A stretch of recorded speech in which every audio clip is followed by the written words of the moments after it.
children living with severe pain or poor quality of life from acute, recurrent, or chronic pancreatitis may benefit from a total pancreatectomy with islet autotransplantation, or TPIAT. The primary goal of TPIAT is to relieve the pain and other symptoms of debilitating pancreatitis. TPIAT has 2 stages.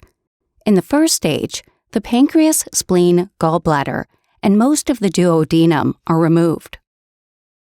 And the surgeon will reconstruct the bile duct and stomach drainage and remove the appendix. In the second stage, islets from your child's pancreas, which contain insulin-producing beta cells, will be transplanted into the liver. This may prevent insulin-dependent diabetes. To begin, an incision will be made above the belly button. Part of the large intestine or colon will be moved out of the way, and the pancreas, spleen, and duodenum will be freed from surrounding tissue. Then, the surgeon will divide the bile duct, cystic duct, and cystic artery, and remove the gallbladder. Next, the right gastroepiploic artery will be divided, and the first part of the small intestine, or duodenum, will be divided just beyond the stomach. The gastroduodenal and splenic arteries will be identified and freed from surrounding tissue. The end of the duodenum will be freed from its supporting tissue, and the small intestine will be divided just beyond the duodenum. In some cases, the inferior mesenteric vein may be divided, and the pancreas will be freed from the portal vein underneath it. Next, the gastroduodenal artery and splenic artery will be divided, as well as the splenic vein.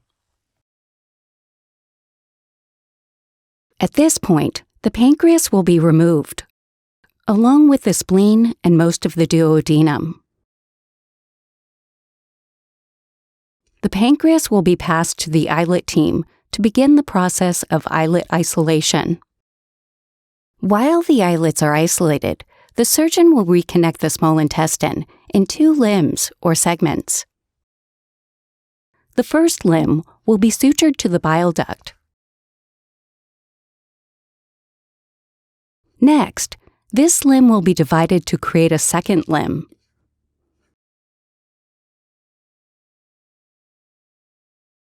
The end of the first limb will be sutured to the side of the second limb. Then, the top of the second limb will be sutured to the remaining duodenal end, and the appendix will be removed. This completes the gastrointestinal reconstruction. During stage 2, the isolated islets will be infused slowly into the liver through its blood supply. At the end of the procedure, feeding and drainage tubes will be placed, and the incision will be closed. After the procedure, your child will be closely monitored in the pediatric intensive care unit. For more information, contact Nationwide Children's Hospital, nationwidechildrens.org/TPIAT.